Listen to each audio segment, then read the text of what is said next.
Hey English learners, welcome back to my channel English English.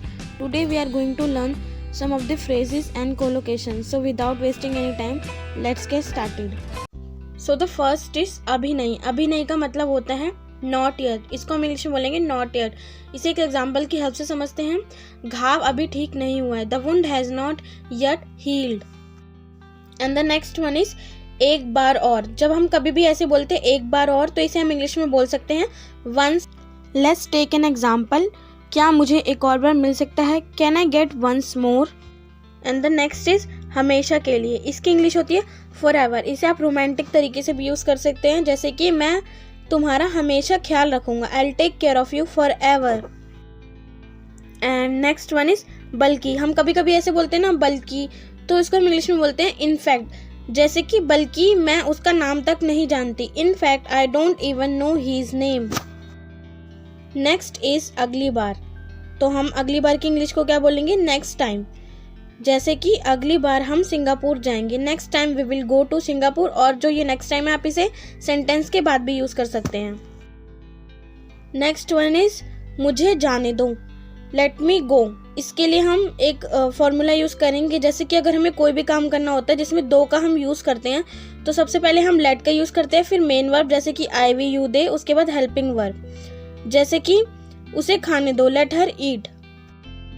And the next is थोड़ा इंतज़ार करो. इसे हम एक फ्रेज की तरह भी यूज़ करते हैं. जैसे हम कभी कभी कहते हैं कि थोड़ा इंतज़ार करो, थोड़ा सा रुक जाओ, तो हम बोल सकते हैं वेट अ बिट. थोड़ा इंतज़ार करो, wait a bit. And next is जल्दी आना. इसकी इंग्लिश होगी कम सून. जल्दी के लिए हम सून का भी यूज़ करते हैं. अगर हमें किसी भी काम को जल्दी के साथ बोलना है, तो हम सेंटेंस का यूज़ करके सून का भी यूज़ कर सकते हैं. जैसे कि वह जल्दी आ जाएगा, ही विल कम. उसके बाद सून का use, he will come soon. And the next one is हाल ही में. हम कभी कभी ऐसा भी बोलते हैं हाल ही में अभी मुझे ये पता चला, हाल ही में मुझे उसके बारे में पता चला. तो हाल ही में की इंग्लिश होती है रिसेंटली. फॉर एन एग्जाम्पल, हाल ही में मुझे इस ऑफर के बारे में पता चला. Recently I got to know about this offer. And the next is ये एक फ्रेज की तरह यूज हो सकता है. घबराओ मत, don't panic. जब भी हमें किसी को बोलना है कि घबराओ मत या फिर घबराने की ज़रूरत नहीं है, तो हम इसको इंग्लिश में बोल सकते हैं don't panic. And the next is हो गया. जब भी हम बोलते हैं किसी भी काम को कि ये काम हो गया या फिर कुछ भी हो गया, तो हम जैसे किसी से हमसे क्वेश्चन पूछा क्या तुमने अपना काम पूरा कर लिया, तो हम उसकी जगह इंग्लिश में येस आई हैव कंप्लीटेड, इसकी जगह हम ऐसे भी बोल सकते हैं या इट्स डन या फिर इट्स डन. और अगला है मुस्कुराते रहो. Keep smiling. यहाँ पर एक कंडीशन है. अगर हम किसी भी काम को कंटिन्यूसली करने के लिए कहते हैं, जैसे ये काम करते रहो, करते जाओ, तो उसके लिए हम इंग्लिश में यूज करते हैं कीप. तो सबसे पहले फॉर्मूला होगा कीप, फिर प्लस में वर्ब की फर्स्ट फॉर्म आएगी, उसके बाद आईएनजी. जैसे कि करते जाओ, कीप डूइंग. नाचते रहो, कीप डांसिंग. खाते रहो, कीप ईटिंग. इस तरीके से. एंड द नेक्स्ट इज किस लिए. जब हम हिंदी में बोलते हैं किस लिए, तो इसके लिए इंग्लिश होगी फॉर व्हाट. जैसे कि तुम वहाँ किस लिए जा रहे हो, for what are you going there. मतलब सेंटेंस का यूज करके हम उसके पहले फॉर व्हाट यूज करेंगे. And the next one is किस तरह से. मतलब हम किसी से कभी पूछते हैं किस तरीके से या फिर किस तरीके से, किस तरह से, उसके लिए हम इंग्लिश में यूज करेंगे समहाउ. फॉर एन एग्जाम्पल, किसी तरह से मुझे उसका नंबर मिल गया. Somehow I got her number. And the next phrase is किसी भी कीमत पर. हम ऐसे हिंदी में बोलते हैं ना, किसी भी कीमत पर मुझे ये चाहिए, किसी भी कीमत पर मुझे वो चाहिए. तो इसके लिए इंग्लिश होगी at any price या फिर at any cost.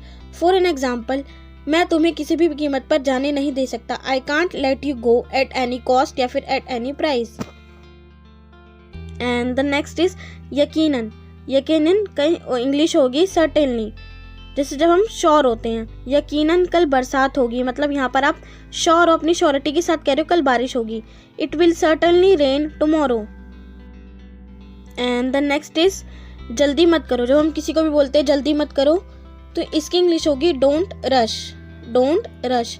Next is जिद मत करो. हम किसी को जिद करने के लिए मना करते हैं, तो डोंट इंजिस्ट. इंजिस्ट का मतलब होता है जिद. एंड द नेक्स्ट इज इतना नहीं. हम कभी कहते हैं ना हमें इतना नहीं खाना या फिर हमें इतना नहीं चाहिए, तो इसकी इंग्लिश होगी नॉट दैट मच. मैंने इतना सामान नहीं खरीदा. I didn't buy not much things. And the next is आखिरकार। आखिरकार की इंग्लिश होगी इवेंचुअली, जैसे कि आखिरकार तुम यहाँ से चले जाओगे, eventually you will leave from here.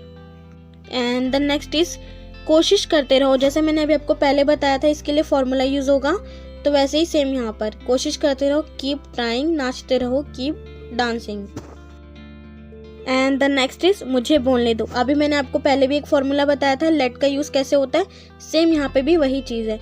Late main verb फिर वर्ब, लेट मी स्पीक, मुझे बोलने दो। नेक्स्ट वन इज उसे बुलाओ। हम कहते हैं ना उसे बुलाओ, कॉल हिम, अगर वो लड़का है तो कॉल हिम, लड़की है तो कॉल हर, उन्हें बुलाओ, कॉल देम, इस तरीके से उसे बुलाओ, call him. And the next one is फिलहाल। इस चीज़ का भी हम हिंदी में बहुत यूज़ करते हैं, फिलहाल, और जो फिलहाल की इंग्लिश होती है फॉर द टाइम बिंग, यानी कि फिलहाल। फॉर एन एग्जाम्पल, फिलहाल मैं कहीं नहीं जा रही हूँ, तो हम इसका यूज़ करेंगे for the time being I am not going anywhere. Next one is तुरंत जाओ। हम कहते हैं ना तुरंत ये काम कर लो, तुरंत वहाँ पर जाओ, तुरंत ले आओ, तो इसकी इंग्लिश होती है एट वंस, तुरंत जाओ, गो एट वंस, और तुरंत फॉर एन एग्जाम्पल तुरंत ये कार्य करो, do this work at once. And the last but not the least, कितनी जल्दी, इसकी इंग्लिश होगी हाउ सून। कितनी जल्दी तुम आ सकती हो, how soon can you come, कितनी जल्दी, how soon. So I hope you liked it. If you liked it, then please like, comment, share, and thank you so much for watching.